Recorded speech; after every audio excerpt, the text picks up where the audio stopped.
Grande festa ieri presso la diocesi di Favara per i 100 anni di Madre Margherita Arriolo, fondatrice insieme a Monsignor Di Marco della comunità Cristiani nel mondo e delle discepole del Redentore.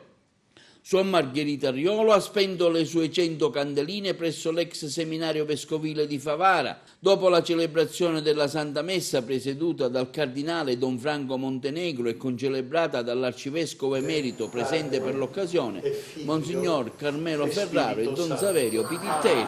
Sì, troppo bello, ci sono tante grazie di Dio che ci sono state date per modo di Dio. Ricordare 100 anni di una donna che ha lavorato e operato tanto in tutti i campi, chiesa, scuola, sociale, è sempre una gioia e ci dà anche un insegnamento, vivere ma vivere sul serio e non facendo finta di vivere. 10/10/2019 è una data sicuramente importante ed è un traguardo particolare. Lei ha fatto tanto nella sua vita, esempio per tutti, ha costituito questa comunità Cristiani nel mondo, le discepole del Redentore, ha anche iniziato e adesso siamo a buon punto a Ipogolo in Tanzania, una splendida missione e qua ci sono molte consorelle, molte missionarie che lavorano e si dedicano veramente a questi bambini poveri. Ha fatto tutto con amore, è stato un esempio e sarà sempre esempio per tutti.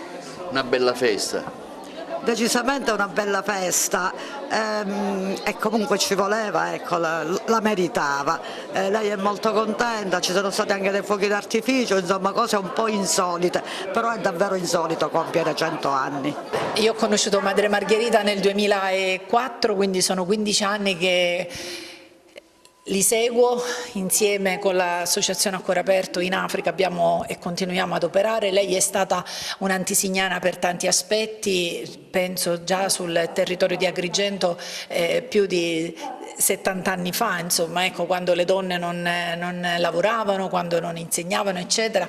Quindi la sua vita è stata, diciamo, una vita all'insegna del servizio per questa comunità di Agrigento, per l'Africa.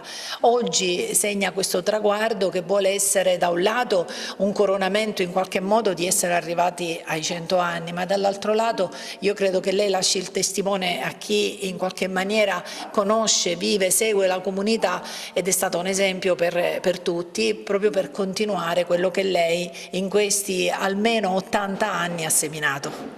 Questi momenti per noi sono fondamentali perché il nostro carisma rispecchia il dono della comunione.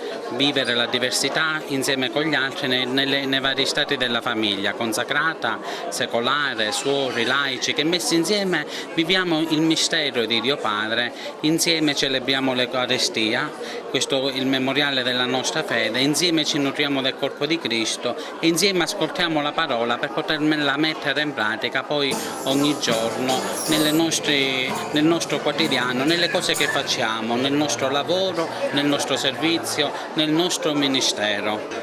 Madre Margherita certamente ha svolto un ruolo importante nella vita ecclesiale. Lei ha creduto in questa comunità Cristiani nel mondo e ricordo quando già nel 1970 si organizzavano gli incontri a Poggio San Francesco e da tutte le parti della provincia si andava in quel luogo come luogo di preghiera, di santificazione, come luogo anche di raccoglimento, e qui possiamo veramente capire la spiritualità di questa suora che è stata grande nel volontariato.